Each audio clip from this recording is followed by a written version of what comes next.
Hey guys, you know I love setting the table, but I also love setting the buffet because I really think it just kind of continues the flow, and heck, the more the better. So here we go. If you notice here, I've got on a pedestal. I just like putting things on a pedestal because I think it elevates it and gives it a little more impact. But I've got this adorable silver bunny that I've had for years. I've continued on with the same little painted eggs from the dollar store. I didn't have to do anything. My little flowers that are the same from the dining room table.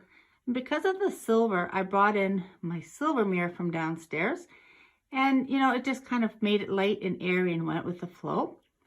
And then continuing over, if you notice this little bunny, again, I've had for years, but it had all the same colors that it did in the eggs and the silver, so I thought it worked really well.